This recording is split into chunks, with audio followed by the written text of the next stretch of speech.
Tarapur by election का result आ चुका है। वहां जनता दल यूनाइटेड जीत चुकी है, लेकिन इस जीत ने एक सवाल खड़ा किया है बिहार की सियासत के लिए। क्या बेस वोट जो है वो भाजपा से दूर जा रहा है? आप देखना शुरू कर चुके हैं घना देश बिहार, और मैं आपके साथ सरोज सिंह।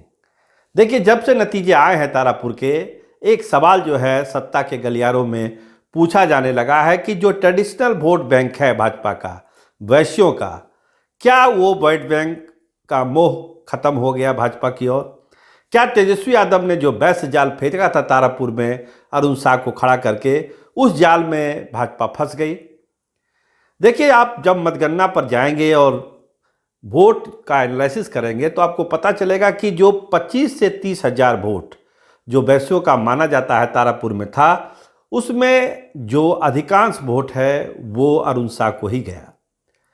लोग बताते हैं कि 75-25 में बंटवारा हुआ, 25% जो है एनडीए को गया, लेकिन 75% वोट जो है वो अरुण साह के खाते में चला गया।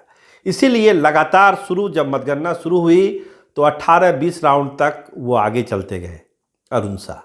लेकिन जैसे ही जो बात का काउंटिंग हुआ, जो बताया जाता है वो अपर कास्ट डोमिनेशन वाला जो इलाका है, टेटिया बंबर और आसपास का इलाका, जहां पर वैश्यों का वोट ना के बराबर है, वहां फिर लीड करते चले गए राजीव सिंह कुशवाहा और अंततः उनकी जीत हुई वहां पर।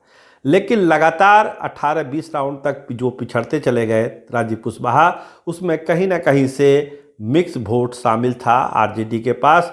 माई के अलावा जो वोट मिला खासकर वैश्यों का, वो उसको 17-18 राउंड तक आगे ले गया अरुण साह को। इसके अलावा जो अब जो विश्लेषण हो रहा है हार जीत का, उसमें यह भी कहा जा रहा है क्योंकि कांग्रेस और लोजपा को जितनी उम्मीद थी उतनी वोट वो नहीं ले पाई और वो वोट जनता दल यू में शिफ्ट कर गया। मतलब पहले जो है राजीव मिश्रा जो निर्दलीय खड़े हुए थे, उनको 10,500 वोट आया था, और जो लोजपा के उम्मीदवार थी उनको 10,500 से ज़्यादा वोट आया था। लेकिन इस बार दोनों ही आधे आधे में रह गए, तो वो वोट जो भी बताया जा रहा है कि वो जनता दल यूनाइटेड की तरफ शिफ्ट कर गया, जो परिणाम में सामने दिखा। क्योंकि राजद के लोग कहते हैं कि देखिए 12,000-13,000 हमको ज़्यादा वोट आया, 2020 के मुकाबले हमको ज़्यादा वोट मिला है, तो स्वाभाविक है वो वैश्यों का ही वोट है जो हमको वहाँ पर मिला। तो ये कहानी कहती है कि जो जाल फेंका था तेजस्वी यादव ने, उसमें भाजपा के ट्रेडिशनल वोट में सेंधमारी लग गई।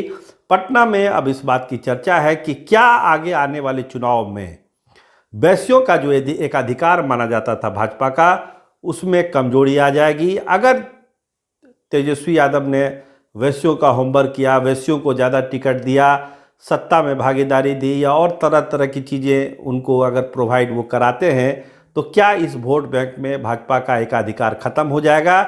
इस पर चर्चा पटना में जारी है। लोग मंथन कर रहे हैं कि जिस तरह से तारापुर में ब्रेकअप हुआ वैश्यों का एनडीए की तरफ से, वो ब्रेकअप कई क्षेत्रों में जहां पर वैश्यों की बहुत सारी आबादी है वहां पर देखी जा सकती है, अगर तेजस्वी यादव और आरजेडी उसी हिसाब से अपने पत्ते वहां फेंकते हैं तो।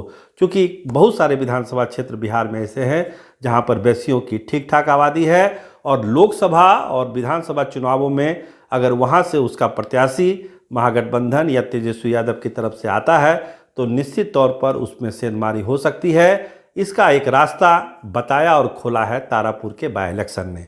तो भाजपा के माथे पर जो चिंता की लकीरें हैं कि ये जो चीज़ें हुई है इसको कैसे बचाया जाए, और जो एकाधिकार है पार्टी का वैश्य वोटों पर, उसको वापस कैसे लाया जाए, इस पर भाजपा नेता भी अपना मंथन कर रहे हैं। लेकिन तेजस्वी ने जो वैश्य जाल फेंका तारापुर में, वो काम किया है, और वो जाल अब आगे दूसरे विधानसभा क्षेत्रों में भी तेजस्वी फेंक सकते हैं। ऐसी रणनीति राजद के लोग बना रहे हैं।